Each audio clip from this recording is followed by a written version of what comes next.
Viewers, আজকে আমি দেখাবো করলা দিয়ে কাতলা মাছের ভীষণ মজাদার একটা রেসিপি। কাতলা মাছ 4 পিস নিয়ে হলুদ লবণ দিয়ে মাখিয়ে নিয়ে তেলে আগে হালকা করে ভেজে নিলাম। কড়াই একটু তেল দিয়ে দিচ্ছি একটা তেজপাতা এবং আস্ত জিরা প্রায় হাফ চামচের মতো। মশলাটা ভালোভাবে তেলে সুগন্ধি ছড়ালে দিয়ে দিচ্ছি পেঁয়াজ এবং কাঁচামরিচ। আসলে দিয়ে দিচ্ছি 1 টেবিল চামচের মতো আদা রসুনের পেস্ট। প্রায় 2 থেকে 3 মিনিট তেলে ভালোভাবে কষাবো, এতে মশলা কাঁচা গন্ধটা যেন চলে যায়। দিয়ে দিচ্ছি লাল মরিচের গুঁড়া 2 চামচ, ধনিয়ার গুঁড়া 1 চামচ, জিরার গুঁড়া 1 চামচ। না যায় দিয়ে দিচ্ছি সামান্য একটু পানি। মশলাটা প্রায় 2 থেকে 3 মিনিট ভালোভাবে কষাবো। মশলাটা ভালোভাবে কষে আসলে এবং মশলাটা তেল উঠে আসলে দিয়ে দিব সিদ্ধ করে রাখা ছোট আলু।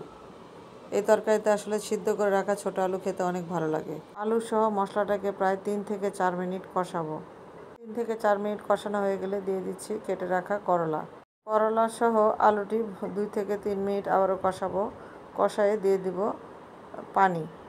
দিয়ে কিছুক্ষণ কষানোর পরে এই পানিটা শুকিয়ে আসলে দিয়ে দেবো ঝোলের জন্য পানি, এবং ঝোলটা এমন পাতলা করব। ঝোলে বলক উঠে আসলে দিয়ে দেবো ভেজে রাখা মাছগুলো, এবং এরপরে দিয়ে দিচ্ছি 1/4 চামচের মতো গরম মশলা গুঁড়া এবং হাফ চামচের মতো ভাজা জিরার গুঁড়া দিয়ে 2-3 মিনিট ঢেকে নামিয়ে পরিবেশন করব মজাদার আলু এবং করলা দিয়ে কাতলা মাছের পাতলা ঝোলের তরকারি।